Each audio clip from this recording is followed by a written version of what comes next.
ये 2018 में रिलीज हुई थी और इसे 50 लाख लोगों ने थिएटर में जाकर देखा। ऐसा क्या है इस मूवी में, यही दिखाने तो हम आज हाजिर हुए हैं। तो चलिए देखते हैं ये रिकॉर्ड तोड़ मूवी जिसका नाम है बिलीवर। बाकी दोस्तों चैनल को सब्सक्राइब करने के साथ बेल आइकन को दबाने के साथ यूट्यूब का नोटिफिकेशन दबाने के साथ इंस्टाग्राम और फेसबुक पे आप हमें फॉलो कर सकते हैं। अब चलते हैं बिलीवर के अंदर। मूवी की शुरुआत में यंग नाम के एक पुलिस डिटेक्टिव को दिखाते हैं जो कि नारकोटिक यूनिट में काम करता है। इस लड़की का नाम है सशा। यंग ने सशा को नशीले पदार्थ का सेवन करते हुए पकड़ा था। उसके बाद सशा ने नशीले पदार्थ सप्लाई करने वाले डीलर के बारे में यंग को बताकर उसे पकड़ने में यंग की मदद की थी। यंग उसे फिर बुलाकर कहता है कि नशीले पदार्थों के माफिया लीडर को पकड़ने में मुझे तुम्हारी और मदद चाहिए, करोगी? सशा कहती है कि अब मैं इन चीजों में नहीं पड़ने वाली। यंग भी कह देता है कि अगर मेरी मदद नहीं करोगी तो मैं फिर तुम्हारा कोई पुराना केस खोलकर तुम्हें अंदर कर दूंगा। वो जरा घबरा कर मान जाती है। फिर यंग को सशा का मैसेज आता है कि मुझे कार पार्किंग में मिलो। यंग भी वहां जाता है तो वो बेचारी लहूलुहान हालत में पड़ी होती है। लगता है किसी ने मार मार कर इसकी जान लेने की कोशिश की है। यंग बहुत ही गिल्टी फील करता है कि मेरे कहने पर ये जासूसी करने गई और बेचारी का ये हाल हो गया। वो तुरंत उसे हॉस्पिटल लेकर भागता है। डॉक्टर बताती है कि इस लड़की की हालत तो सच में बहुत खराब है, हम पूरी कोशिश करेंगे, देखते हैं, लेकिन कोई गारंटी नहीं दे सकते। यंग भी सशा के पास जाकर कहता है कि मुझे बताओ कि तुम्हारा यह हाल किया किसने। वो एक पेपर पर 8 जैसा एक सिंबल बनाती है, मतलब इन्फिनिटी। फिर बेचारी मर जाती है। अब यंग का सीनियर ऑफिसर डांटता है कि वो लड़की चुपचाप अपनी लाइफ जी रही थी, तुमने उसे डरा धमकाकर उसे इस खतरनाक काम पे लगाया और अब देखा वो मर गई। मैं तुम्हें इस केस से निकाल रहा हूँ। पर यंग नहीं मानता और कहता है कि जो मैंने शुरू किया उसे खत्म भी मैं ही करूंगा। ये कहकर वो अपनी टीम रेडी करने लग जाता है। अगले सीन में किम नाम की एक औरत एक नशीले पदार्थ की फैक्ट्री की ओर चल रही होती है। अचानक ब्लास्ट होता है लेकिन वो बच जाती है। वो सीधे नारकोटिक्स ब्यूरो में जाकर यंग से मिलती है। दरअसल ये नशीले पदार्थ की ब्रोकर है। वो कहती है कि मुझे मिस्टर ली मारने की कोशिश कर रहा है। दरअसल ली चाइना के अलावा एशिया के बाकी सभी देशों को लाइका नाम का एक खतरनाक नशीला पदार्थ सप्लाई करने वाला एक बहुत बड़ा माफिया लीडर है। ये नशीले पदार्थ बहुत ही पावरफुल है। किम आगे कहती है कि मैं सिर्फ लाइका की मार्केटिंग करती हूँ, लेकिन कुछ दिनों से इस बिजनेस में कई लोग मारे जा रहे हैं, यहाँ तक कि मुझे भी कत्ल करने की कोशिश की गई है। आज तो मैं उस बॉम्ब ब्लास्ट से बाल बाल बचकर आई हूँ। अब आप मुझे जेल में या लॉकअप में या कहीं भी रखो, मुझे कोई फर्क नहीं पड़ता, लेकिन प्लीज मुझे बाहर मत छोड़िए वरना मैं मर जाऊंगी। मैं आपके इन्फॉर्मर बनने को तैयार हूँ, कुछ भी करने को तैयार हूँ आपके लिए, लेकिन मुझे बाहर मत छोड़िए। यंग को उसकी डील काफी पसंद आती है, लेकिन किम ने कभी ली को देखा भी नहीं। वो कहती है कि रिसेंटली एक बहुत बड़ी शिपिंग कंपनी का ओनर हार्ट अटैक में मारा गया था। असल में उसका कत्ल भी ली ने करवाया था। ली बहुत ही पावरफुल आदमी है। फिर लाइका नाम के उस नशीले पदार्थ की फैक्ट्री को दिखाते हैं जहाँ पर ब्लास्ट हुआ था। वहाँ पुलिस को 2 मोबाइल फोन्स मिलते हैं और वहाँ जली हुई हालत में एक कुत्ता बड़ा होता है। वो जिंदा है लेकिन मुंह जलने की वजह से भौंक नहीं पाता। यंग को वहाँ पर एक लड़का मिलता है जो सीरियस कंडीशन में है। उससे भी यंग हॉस्पिटल में एडमिट करवा देता है, लेकिन अचानक वो लड़का गायब। अब यंग पूरे हॉस्पिटल को सील करने को कहता है। वे सीसीटीवी फुटेज को चेक करते हैं लेकिन उसमें भी वो कहीं नजर नहीं आता। उस लड़के की माँ भी उसी फैक्ट्री में काम करती थी, लेकिन वो भी बुरी तरह जलकर मर गई थी। उस लड़के के पास 2 फोन थे जिनमें से एक जल गया था। दूसरे फोन पर एक कोडेड मैसेज आता है जिसे यंग और उसकी टीम समझ नहीं पाती। फिर वे उस लड़के को पकड़ लेते हैं। दरअसल वो हॉस्पिटल में अपनी माँ और पेट डॉग को ढूंढ रहा था। डॉक्टर ने डॉग का इलाज करके उसकी जान बचा ली थी। अब वो लड़का अपना नाम जॉश बताता है और कहता है ली ने मेरी माँ की जान ली है, मैं उसे पकड़ने में आपकी मदद करूंगा। लेकिन जॉश ने भी कभी ली को नहीं देखा था। दरअसल ज्यादातर लोग जो लाइका की तरह दूसरे डुप्लीकेट नशीले पदार्थ का बिजनेस करते हैं वे सब खुद को ली ही बताते हैं। इस वजह से कोई नहीं जानता कि असली ली कौन है। ऐसे हाल में पुलिस पकड़ेगी किसको, और पकड़ भी लिया तो जानेंगे कैसे ये ली है या फिर कोई और जो ली के नाम से नशीले पदार्थ का बिजनेस कर रहा है। ऐसी कई गैंग्स हैं जो खुद को ली की गैंग बताती हैं और इनके बीच अक्सर गैंग वॉर भी होती है। जॉश बताता है कि मुझे लगता है सर फैक्ट्री में बॉम्ब भी ऐसे ही किसी गैंग ने रखा होगा, लेकिन यंग को ऐसा नहीं लगता। वो कहता है कि शायद ली को लगा कि अब इस फैक्ट्री की जरूरत उसे नहीं है, इसीलिए उसने इस फैक्ट्री को खुद ही उड़ा दिया। ऐसे में वहाँ पर काम करने वाले वर्कर्स को भी मरना पड़ेगा, वरना कहीं भी पुलिस के हाथ लग गए तो वो गवाही देंगे। इसलिए शायद ली ने तुम्हें और तुम्हारी माँ को भी फैक्ट्री के अंदर ही जलकर राख होने के लिए छोड़ दिया। तुम्हारा डॉग भी उसमें फंस गया। अब हमें उस असली ली का पता लगाना है। वो जॉश का मोबाइल मैसेज देखता है। जॉश कुछ नहीं छुपाता और साफ साफ ली का बैकग्राउंड बता देता है। दरअसल ली चाइना के अलावा बाकी सारे एशियन कंट्रीज में अपने लाइका प्रोडक्ट्स सप्लाई करता है, लेकिन अब उसने चाइना में एंटर करने का फैसला कर लिया था। चाइना में एक नशीले पदार्थ का माफिया है जिसका नाम है घिनो, और चाइना का नशीला पदार्थ का आधा मार्केट उसी के कंट्रोल में है। ऐसे में ली अपने कुछ एजेंट्स के द्वारा लाइका का एक सैंपल जॉश को देता है। जॉश का काम था कि वो चाइना जाकर वो सैंपल घिनो को दे। जॉश वैसा ही करता है और गिनो को लाइका का सैंपल बहुत इम्प्रेस कर देता है। वो कहता है कि वाह, प्रोडक्ट तो बहुत बढ़िया है, इसे चाइना में हम मार्केट करेंगे आराम से, नो प्रॉब्लम। असल में ली लाइका का एक इम्पोर्टेंट इंग्रेडिएंट चाइना से इम्पोर्ट करता था और अब चाइना से इंग्रेडिएंट इंपोर्ट करके बनाया हुआ एंड प्रोडक्ट वो चाइना को ही बेच रहा है। मतलब एक तरफ से वही वाली फीलिंग, हमारा माल हम ही को। ली ने गिनो से बहुत बड़ी मात्रा में वो इंग्रेडिएंट मांगा था। उसकी इस शर्त को गिनो भी मान गया था, लेकिन उसकी एक शर्त थी कि वो ली से मिलकर ही डील साइन करेगा। अब जॉश कहता है कि ये गिनो का मैसेज है और उसने ली के साथ मीटिंग की लोकेशन और टाइम पूछा है। ये सुनकर यंग एक प्लान बनाता है। वो कहता है कि ली ने गिनो को कभी नहीं देखा, ना ही गिनो ने ली को देखा, इसीलिए उन दोनों को एक दूसरे से इंट्रोड्यूस करने का काम जॉश करेगा और यंग खुद ली बनकर गिनो से मिलेगा और उसे ऑब्जर्व करेगा कि वो कैसे बात करता है, कैसे बिहेव करता है वगैरह वगैरह। उसके 1 घंटे के बाद वो ली के साथ मीटिंग फिक्स करेगा और घिनो बनकर ली से मिलेगा। मतलब पहले यंग ली बनकर घिनो से मिलेगा, उसके तौर तरीके सीखकर 1 घंटे के बाद वो घिनो बनकर ली से मीटिंग करेगा। वाह, मस्त प्लान है यार। उसकी टीम इन दोनों मीटिंग्स को रिकॉर्ड करेगी। इन सब चीजों का पूरा इंतजाम करके यंग घिनो से मिलने जाता है। घिनो तो एकदम शैतान मालूम होता है, एक आदमी का तो वो सर फोड़कर बाहर ही भेज देता है। और तभी यंग और जॉश वहां पर एंटर करते हैं। घिनो तुरंत पहचान जाता है कि ये ली नहीं है। जॉश नर्वस होता है कि लो, शुरुआत से पहले पकड़े गए।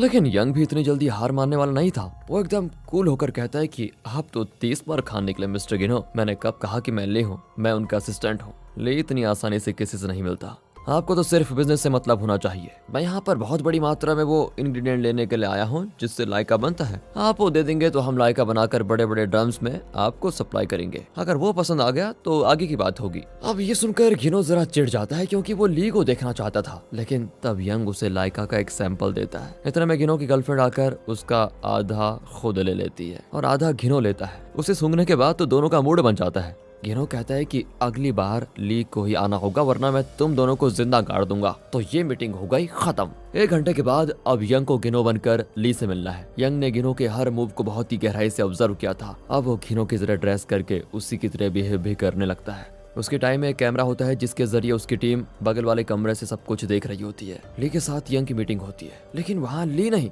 बल्कि उसका सेकंड असिस्टेंट आता है जिसका नाम है पार्क। वही घिनो से मिलने आ रहा होता है। तभी यंग की टीम का एक ऑफिसर कैमरा सेट करके बाहर निकल ही रहा होता है और यंग टेंशन में आ जाता है कि अगर पार्क ने इसको देख लिया तो प्रॉब्लम हो जाएगी। वो अचानक से उस ऑफिसर के मुंह पे ग्लास से मारता है और उसका खून निकालने लगता है।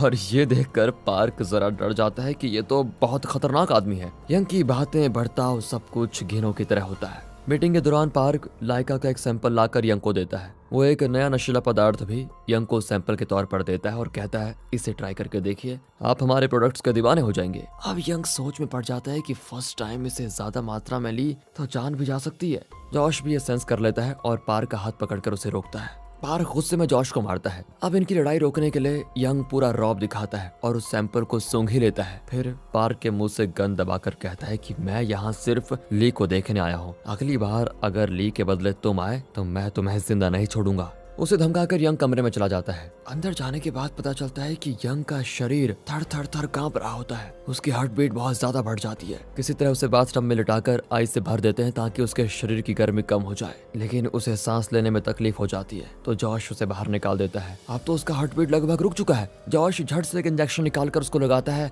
ओह, तब जाकर यंग का हार्ट बीट नॉर्मल होता है। होश आते ही जॉश को थैंक यू कहने के बजाय वो चिल्लाता है कि इस वक्त हमारे लिए अपना मिशन सबसे इम्पोर्टेंट है। उस वक्त मेरी मजबूरी ही नहीं बल्कि ड्यूटी थी कि मैं दोनों नशीले पदार्थ का सेवन करूं, वरना उसे मुझ पर विश्वास नहीं होता। तुमने बेवजह उसका हाथ पकड़कर मिशन को फेल करवाने की कोशिश क्यों की? तभी उन्हें घिनो का मैसेज आता है कि आपकी जरूरत का वो इंग्रेडिएंट मैं एक कंटेनर में भिजवा चुका हूँ। यंग और जॉश उसे लेने के लिए जाते हैं। अब इन्हें उस इंग्रेडिएंट से लाइका नाम का वो पावरफुल नशीला पदार्थ बनाना है। जॉश यंग को 2 वर्कर से मिलवाता है जो इसी इंग्रेडिएंट से लाइका तैयार करने में माहिर हैं। ये दोनों डीफ म्यूट हैं और इन्हें कुक कहा जाता है। ये दोनों ली की फैक्ट्री में काम करते थे और वहाँ इन्होंने ज्यादा पगार मांगी तो पार्क ने एक का हाथ काट दिया। उसके बाद ये दोनों वहाँ से भाग आए और अब छोटे लेवल पर वही काम कर रहे हैं। जॉश साइन लैंग्वेज में उन्हें समझाता है कि देखो, माल बहुत ज्यादा है और सारे इंग्रेडिएंट्स को यूज करके बड़ी मात्रा में लाइका बनाने के लिए तुम्हें दिन रात काम करना पड़ेगा, पैसे भी अच्छे मिलेंगे। वो दोनों मान जाते हैं। लगता है वे जॉश को बहुत अच्छी तरह जानते हैं। तभी जॉश उन्हें बताता है कि फैक्ट्री ब्लास्ट में मेरी माँ मारी गई, उनका अंतिम संस्कार भी मैं नहीं कर पाया। तब वो दोनों खाना छोड़कर उसकी माँ को श्रद्धांजलि देकर मिलकर अंतिम संस्कार जैसा कुछ रस्म करते हैं। जॉश बहुत ही पीसफुल फील करता है। फिर वे काम पर लग जाते हैं। ये लोग दिन रात काम करके लाइका बनाते हैं। लगभग 36 घंटे लगातार काम कर रहे होते हैं और वो भी बिना खाना पानी के। वहाँ से बहुत दूर पर एक शेड होता है जिसके अंदर से कैमरे के जरिए यंग की टीम सब कुछ देख रही होती है। अब एक ऑफिसर यंग को जॉश की बचपन की एक फोटो लाकर देती है जिसमें उसके पेरेंट्स भी होते हैं। उसमें जो तारीखें लिखी होती हैं उसके हिसाब से जॉश को इस वक्त टीनेजर होना चाहिए, लेकिन जॉश तो 20-22 साल का लगता है। अब यंग को जॉश पर शक होने लगता है। वो यंग को शेड में बुलाकर पूछता है कि सच बताओ, क्या वो औरत सच में तुम्हारी माँ थी? यहाँ पर एक फ्लैशबैक दिखाया जाता है। दरअसल वो औरत जिसे जॉश अपनी माँ कहता है वो एक छोटे लेवल पर नशीले पदार्थ बनाती थी। एक दिन उसे रॉ इंग्रेडिएंट वाले ट्रक में से एक 8 साल का बच्चा मिला। उस औरत का अपना बेटा 4 साल की उम्र में मर गया था, लेकिन उसने ना तो उसका डेथ रजिस्टर किया ना कोई डेथ सर्टिफिकेट बनाया था। अब इस लड़की को पाकर वो बड़ी खुश हो गई और इससे ही अपने बेटे का नाम देकर पालने लगी। यही है मेरी कहानी सर। अब आप बताइए, उस औरत को मैं माँ नहीं तो क्या कहूँ? यंग कहता है तुम ठीक कहते हो, लेकिन हाँ आइंदा कोई बात मुझसे मत छुपाना। वो भी हाँ करके फैक्ट्री में चला जाता है। तभी वहाँ पर पार्क आकर चेक करता है कि ये लोग ठीक से प्रोडक्ट रेडी कर भी रहे हैं या फिर नहीं। जोरों शोरों से काम को होते हुए देखकर वो खुश होता है और कहता है कि डायरेक्टर ली तुमसे मिलने आए हैं। यंग सोचता है कि क्या सच में ली आया है और ये उसे डायरेक्टर ली क्यों कह रहा है। तभी डायरेक्टर ली कार से उतरता है और जॉश को शाबाशी देता है कि बहुत अच्छा काम कर रहे हो तुम। लेकिन जॉश अपनी माँ के कातिल से मिलकर खुश नहीं होता और कुछ बुरा कह देता है। डायरेक्टर ली अपने आदमियों से कहता है कि ये कुछ ज्यादा जबान नहीं चला रहा, इसे ठिकाने लगाओ। ये कहकर वो चला जाता है। पार्क जॉश को खूब पीटता है कि डायरेक्टर ली से जबान लड़ाता है? उससे बुरी तरह पीट कर पार्क चला जाता है। तब डायरेक्टर ली उसे कॉल करके कहता है कि तुम जॉश को बीच में से हटा दो और डायरेक्टली घिनो से डीलिंग करो। लेकिन पार्क घबराता है क्योंकि वो जानता है कि घिनो बहुत ही रफ एंड टफ आदमी है। उसके साथ डायरेक्टली कोई डील नहीं कर सकता, सब कुछ जॉश के जरिए ही करना पड़ेगा। अब यंग इस डायरेक्टर ली पर थोड़ा रिसर्च करने लगता है तो पता चलता है कि वो एक मल्टीनेशनल कंपनी के लिए प्रेजेंटेशन दे रहा होता है। उसके पीछे डिस्प्ले में इन्फिनिटी का सिंबल बना होता है। ऐसा ही सिंबल सशा ने मरने से पहले यंग को बनाकर दिखाया था। अब यंग कंफर्म कर लेता है कि उसे जिस ली की तलाश है वो यही है, यानी कि डायरेक्टर ली। अब पार्क ली के कॉर्पोरेट ऑफिस जाकर बताता है कि मैं डायरेक्टली घिनो के साथ बात नहीं कर सकता। ली उसे पंच पे पंच मारते हुए कहता है कि मैंने कितनी बार कहा कि मेरे कॉर्पोरेट ऑफिस में मत आया करो और तुम्हें मैं मुफ्त में पैसे नहीं देता। तुम घिनो के साथ डायरेक्टली डील करो। अगर तुमसे नहीं होता तो उस जॉश की मदद लो, लेकिन काम खत्म करते ही उसे उड़ा दो। यहाँ पर काफी लाइका रेडी हो चुका है और अब इन्हें पहला कंसाइनमेंट घिनो तक पहुंचाना है। उसके लिए वे एक मीटिंग टाइम फिक्स करते हैं, लेकिन मीटिंग के बहुत पहले ही वे तैयार हो जाते हैं क्योंकि यंग गिनो की मीटिंग से पहले गिनो के भेस में ली से मिलना चाहता है। वो कंफर्म करना चाहता है कि डायरेक्टर ली ही वो माफिया लीडर है जिसकी उसे तलाश है। इतने में गिनो की गर्लफ्रेंड वहाँ पर टपक पड़ती है। वो कहती है मुझे तुम लोगों पर शक है, मीटिंग टाइम से इतना पहले तुम लोग कहाँ निकल रहे हो? गाड़ी में यंग, जॉश और एक पुलिस ऑफिसर बैठे होते हैं। तीनों को मास्क पहनाकर वे उठा लेते हैं और घिनो के सामने हाजिर करते हैं। उस तीसरे आदमी ने यानी यंग की टीम के पुलिस ऑफिसर ने अपना आईडी कार्ड पहना होता है और वो घिनो के हाथ लग जाता है। वो हंसता है कि तुम पुलिस वाले भी बड़े चालू निकले यार, ले बनकर मुझे धोखा दे दिया। ये कहकर वो इन्हें मारने लगता है। तभी यंग गिनो के आदमी का गन छीनकर शूट करने लगता है तो उस तरफ गिनो भी इन पर शूट करता है। शूट आउट शुरू हो जाता है और पता नहीं कौन मरा कौन जिंदा है। दूसरी ओर उस लाइका फैक्ट्री में भी शूट आउट होता है। तब यंग की टीम अपने शेड से निकलकर फैक्ट्री में आती है। वहाँ कई लोग मरे पड़े होते हैं। वे दोनों कुक्स को हैंड्स अप कहते हैं, लेकिन उन्हें जरा भी डर नहीं लगता। इसी बीच अचानक वहाँ बॉम्ब ब्लास्ट होता है और एक पुलिस ऑफिसर मर जाता है। उसका साथी रोने लगता है। यहाँ शूट आउट के बाद अब यंग और गिनो की हाथापाई हो जाती है, जहाँ जो हाथ लगा उससे एक दूसरे को पीटने लग जाते हैं। गिनो डंबल्स उठाकर यंग के सर पर मारने जाता है, तभी जॉश गिनो के सर पर शूट कर देता है। यंग उसे थैंक करता है और गन मांगता है। गिनो की गर्लफ्रेंड लाइका के फर्स्ट कंसाइनमेंट से कुछ ज्यादा ही सैंपल ले लेती है, जिसकी वजह से वो सांस नहीं ले पाती। जल्द ही वो भी मर जाएगी। यंग और जॉश वहाँ से निकलते हैं। असल में ये लोग एक शिप के कंटेनर में मीटिंग कर रहे थे। बाहर आकर वे यंग की टीम को कॉल करके एक गाड़ी मंगवाते हैं। तभी यंग को पता चलता है कि लाइका बनाने वाले उन डीफ म्यूट कुक्स ने बॉम्ब ब्लास्ट करवाकर एक पुलिस ऑफिसर को मार डाला। यंग जॉश को डांटता है कि मुझे पहले क्यों नहीं बताया कि उन दोनों के पास बॉम्ब है। अब जॉश एक और फ्लैशबैक बताता है कि जिस दिन पार्क ने कुक का हाथ काटा तब से वो दोनों अपनी सेफ्टी के लिए गन्स और बॉम्ब रखते हैं। आपने कभी इस बारे में पूछा नहीं, इसलिए मैं भी इस बारे में बताना भूल गया। यंग कहता है ठीक है, लेकिन आइंदा से मुझे सारी इन्फॉर्मेशन मिलनी चाहिए। ये कहकर वो जॉश को छोड़ देता है, लेकिन यंग को कहीं ना कहीं जॉश पर अब भी शक है। यहाँ पार्क पहला कंसाइनमेंट लेकर चला जाता है। जाते जाते वो जॉश से कहता है कि अगला कंसाइनमेंट तैयार हो जाए तो ली और गिनो की फॉर्मल मीटिंग हो जाएगी। पुलिस स्टेशन में यंग का जूनियर ऑफिसर कहता है, सर आप जॉश पर कुछ ज्यादा ही विश्वास कर रहे हैं, उसकी वजह से हमारा एक ऑफिसर मारा गया है। लेकिन यंग को किसी भी तरह अपना मिशन पूरा करना है। और उसमें जॉश ही उसकी मदद कर सकता है, इसीलिए वो उस ऑफिसर की बात टालकर चला जाता है। फिर वो गिनो की तरह ड्रेस करके अपने जूनियर ऑफिसर को गर्लफ्रेंड बताकर ली से मिलने जाता है। ली उन्हें अंदर ले जाकर अपनी बहुत बड़ी और शानदार फैक्ट्री दिखाता है जहाँ कुकिंग चल रही होती है, यानी लाइका नाम का नशीला पदार्थ पक रहा होता है।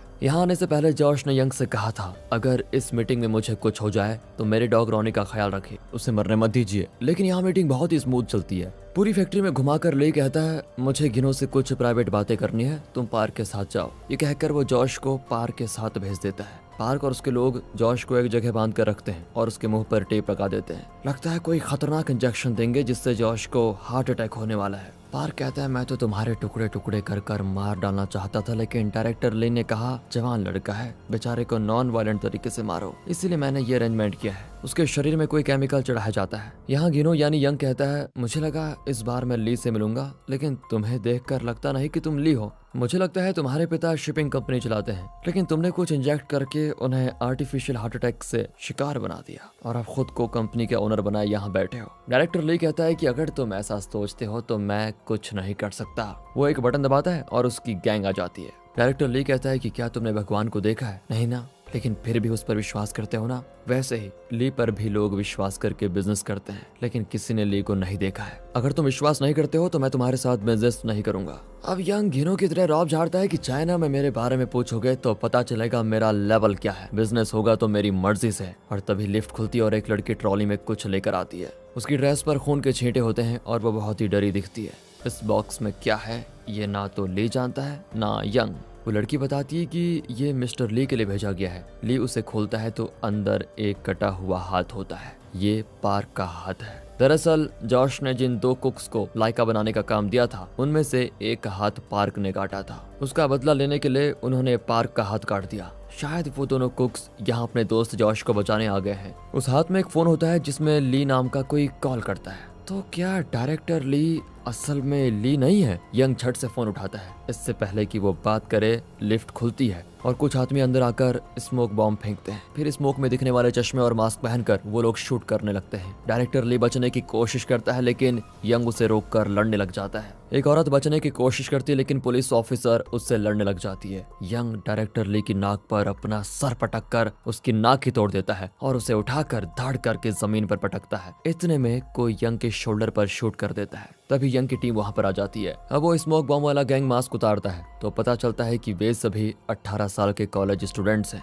अगले सीन में डायरेक्टर ली को उन 2 कुक्स ने एक जगह बांध कर रखा होता है। पार्क मर चुका है। उन दोनों कुक्स के जाने के बाद वहाँ पर जॉश आता है। डायरेक्टर ली चौंक कर पूछता है कि तुम मरे नहीं क्या? जॉश कहता है, नहीं, वो सब तो मैं बाद में बताऊंगा, लेकिन तुम ये बताओ कि तुम लोगों को ली नाम से इतना प्यार क्यों है? हर कोई खुद को मिस्टर ली कह रहा है। ली के नाम से कई लोग मार्केट में आए और गैंग वॉर में सब मारे गए। एक तुम बचे थे और तुमने मेरी फैक्ट्री में बॉम्ब रखकर मेरी माँ को भी ब्लास्ट कर दिया। मेरा बेचारा पेट डॉग, उसे भी मार डालते तुम, लेकिन अच्छा हुआ उसे बचा लिया गया। अगर मैं ब्लास्ट में मारा जाता तो शायद तुम ली के नाम से लाइका माफिया बनकर पूरे एशिया पर राज करते, लेकिन तुम्हारी बदकिस्मती थी कि मैं जिंदा बच गया।